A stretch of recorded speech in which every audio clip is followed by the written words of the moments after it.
Hello everyone, आपके अपने YouTube channel climax competitive class में आपका स्वागत है।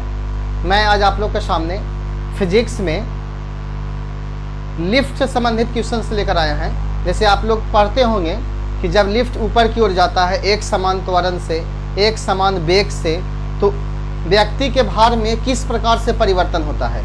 तो आज का टॉपिक यही है, यानी लिफ्ट में किसी व्यक्ति के भार में आप किस प्रकार से परिवर्तन कर सकते हैं। इसको मैंने 6 केस में बांटे हैं। तो आज मैं आप लोगों के सामने 6 केस पूरे अच्छे ढंग से समझाने जा रहा हूं। तो मैं आप लोग से रिक्वेस्ट कर रहा हूं कि जब भी आप वीडियो देखते हैं तो प्रारंभ से लेकर अंत तक देखिए, ताकि आपको फिजिक्स का टोटल जीएस पेपर कंप्लीट हो जाए। और ये सब क्वेश्चन कॉम्पिटिटिव एग्जाम में बहुत सारे आते हैं। आप देखते होंगे कि एसएससी का एग्जाम हो, या रेलवे एनटीपीसी या ग्रुप डी का एग्जाम हो, या रेलवे ड्राइवर का टेक्नीशियन का एग्जाम हो, कोई भी टेक्निकल एग्जाम में ये सब क्वेश्चन फिजिक्स के नॉमेरिकल्स और बेसिक से क्वेश्चन हमेशा एग्जाम में आते रहते हैं। तो इस चैनल के सहारे आप फिजिक्स मैं लगातार क्लास दे रहा हूं। आज का ये फिजिक्स का तीसरा क्लास है, यानी पार्ट 3 क्लास है। इससे पहले मैं आप लोग को 2 क्लास दे चुका हूं। तो ऐसे स्टूडेंट जो नहीं देखे हैं तो प्लीज देखने का प्रयास कीजिएगा। तो आज का टॉपिक है लिफ्ट की गति, यानी मोशन ऑफ लिफ्ट। फिजिक्स में आपको पढ़ना है, ठीक है। कहता है लिफ्ट की गति का समीकरण क्या होता है। तो मैं आपको सब बोर्ड पे लिखा हुआ है, अच्छे ढंग से इसको सजाए हैं। इस प्रकार से आप इसको फेयर भी बना सकते हैं, या इसको स्क्रीनशॉट भी आप ले सकते हैं। बहुत अच्छा फेयर बनाए हैं। ये मेरा है, फेयर है, मेरा राइटिंग में लिखा हुआ है, बहुत अच्छा है, ठीक है। तो देखिए सबसे पहले क्या लिखा गया है, लिफ्ट की गति का समीकरण। तो एक समीकरण माइंड में रखिएगा, W बराबर m इंटू जी प्लस माइनस ए भी आपका त्वरण है और g भी आपका त्वरण है। तो सब बताया गया है कि W से क्या बताया गया है, m क्या होता है, g क्या होता है, a क्या होता है। तो यहां बोलता है कि m क्या है, तो m बराबर लिखा गया है लिफ्ट में सवार व्यक्ति का द्रव्यमान। जैसे मान लिया जाए कि आप लिफ्ट में बैठे हुए हैं, तो आपका भी द्रव्यमान है और लिफ्ट का भी द्रव्यमान है। तो आपका जो द्रव्यमान है वो आपका m है। क्या है, m है, ठीक है।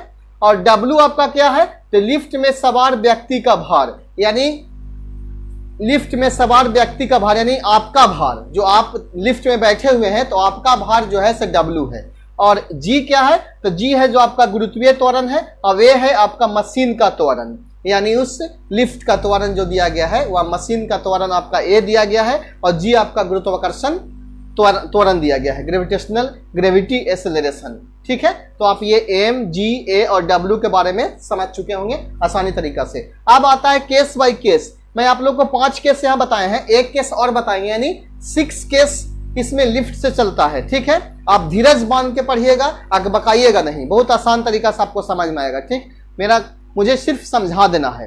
कहता है केस 1 में क्या कहता है, केस 1 में कि जब लिफ्ट एक समान वेग से नीचे जा रही हो, यानी जब लिफ्ट एक समान वेग से, यानी एक समान वेग से जब नीचे जाती है तो त्वरण आपका शून्य हो जाता है। क्या हो जाता है, त्वरण शून्य हो जाएगा। जब त्वरण शून्य हो जाएगा तो W बराबर m इंटू जी माइनस ए, यानी A के मतलब माइनस A मतलब ये मशीन का त्वरण। तो आपका त्वरण शून्य हो जाएगा, यानी 0 हो जाएगा। यहाँ तो 0 हो जाएगा तो W बराबर सिर्फ mg होगा। तो इस स्थिति में भार जो होता है अपरिवर्तित रहता है। यानी कहने का मतलब क्या है कि अगर कोई वस्तु एक समान वेग से ऊपर से नीचे की ओर आता है तो उसमें भार में कोई परिवर्तन नहीं होता है, ठीक है।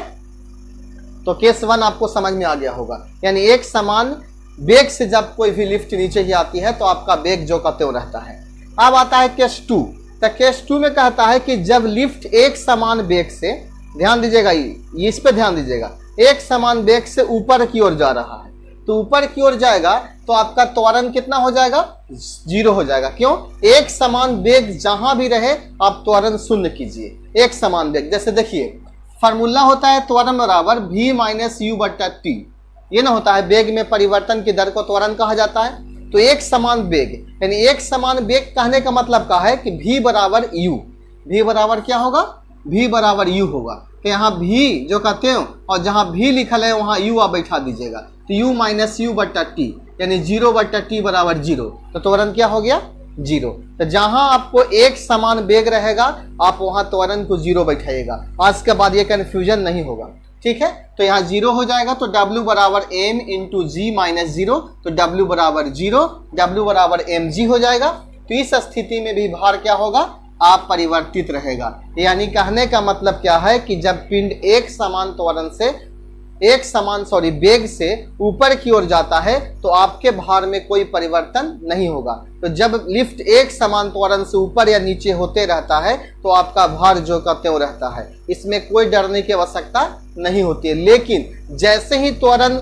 बढ़ेगा कमेगा तो आपके भार में परिवर्तन होते रहता है। यानी आपका जो भार डिपेंड करता है, यानी ग्रेविटेशनल त्वरण पर डिपेंड करता है, यानी जी पर डिपेंड करता है आपका वेट, यानी W बराबर mg, तो जी पर डिपेंड करता है, m पर डिपेंड नहीं करता है। तो केस 3 देखिए, केस 3 कहता है कि जब लिफ्ट एक समान त्वरण से ऊपर की ओर जा रहा है, कहाँ जा रहा है, ऊपर की ओर जा रहा है, तो त्वरण आपका सिर्फ a रह जाएगा, क्योंकि उसमें आपका त्वरण भी ऐड होगा। जब वस्तु ऊपर की ओर जाता है तो त्वरण बढ़ा हुआ प्रतीत होता है, जब नीचे की ओर आएगा त्वरण घटा हुआ प्रतीत होगा। तो यहाँ आपका प्लस g हो जाएगा। यहाँ इसलिए हम प्लस माइनस लिखे हैं ताकि पिंड ऊपर भी जाएगा और नीचे भी जाएगा, तो यहाँ प्लस g हो जाएगा। तो इस स्थिति में जो आपका भार हो जाएगा mg प्लस ma, यही आपका भार जो है जुड़ जाता है। तो यहाँ आपका भार बढ़ा हुआ प्रतीत होगा। क्या प्रतीत होगा, बढ़ा हुआ प्रतीत होगा। इस स्थिति में मनुष्य का भार बढ़ा हुआ प्रतीत होगा। तो आपको समझ में आ रहा होगा, जब पिंड एक समान त्वरण से ऊपर की ओर जाता है तो आपका भार बढ़ जाता है। केस 6 देखिए, 4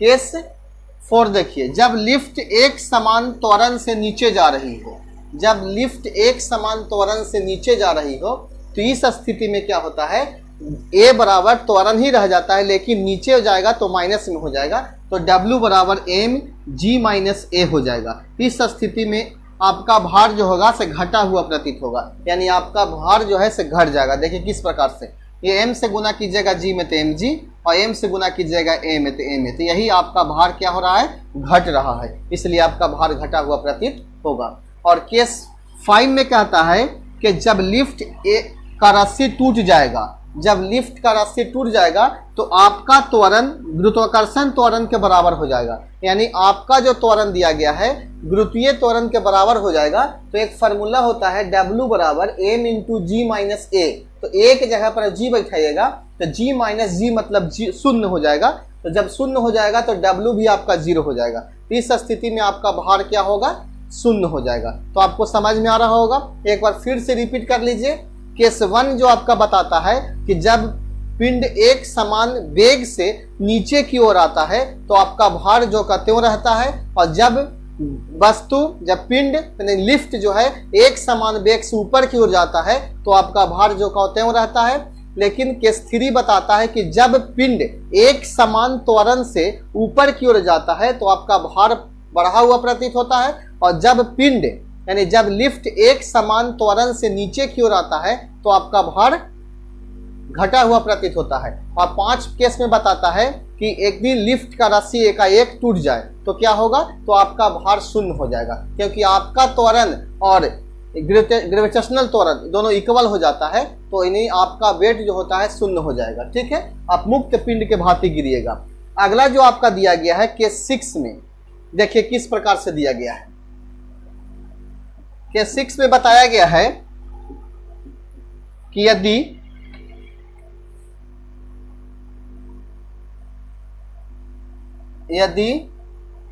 यदि बताया गया है कि आपका त्वरण यानी मशीन का त्वरण गुरुत्वीय त्वरण से बड़ा हो जाए, यानी इस कंडीशन में, यानी कहने का मतलब जो है आपका त्वरण गुरुत्वाकर्षण त्वरण से बड़ा हो जाता है। जैसे आप देखते होंगे कि कभी कभी मतलब झूला पे आप झूल रहे होते हैं और एक बैग आप अपने सीट छोड़कर आपका सर जो होता है उस पिंड पे जाके टकरा जाता है। इस कंडीशन में आप क्या कीजिएगा, यानी आपका जो त्वरण है गुरुत्वाकर्षण त्वरण से ज्यादा हो जाता है। इस कंडीशन में जो हो जाता है आपका, किस स्थिति में लिफ्ट में सवार व्यक्ति लिफ्ट की छत से जा लगेगा। इसको हम लिखना उचित नहीं समझते हैं, अब केस 6 को माइंड में आप रखिएगा। ठीक है, यानी आपका त्वरण गुरुत्वाकर्षण त्वरण से ज्यादा हो जाएगा तो आप अपने सीट को छोड़कर आपका सर लिफ्ट के छत से जाके टकरा जाता है। यानी आपका केस यही बतलाता है। ठीक है, तो आपको आज के बाद लिफ्ट की गति में से क्वेश्चन अगर एग्जाम में पूछा जाता है तो कंफ्यूज नहीं होना चाहिए।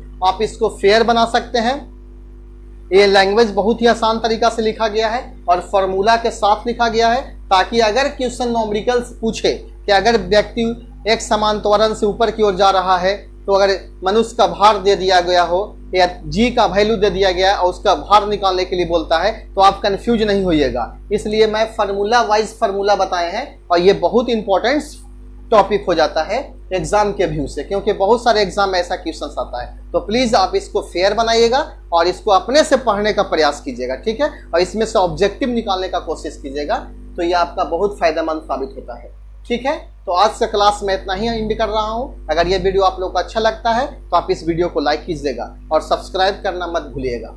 एक चीज और बात मैं बता देता हूँ कि ये आपका चैनल लगातार फिजिक्स का क्लास दे रहा है, सो आप इस क्लास को मिस मत कीजिए। ये लगातार क्लास चलते रहेगा फिजिक्स का। ठीक है, बाय, थैंक यू।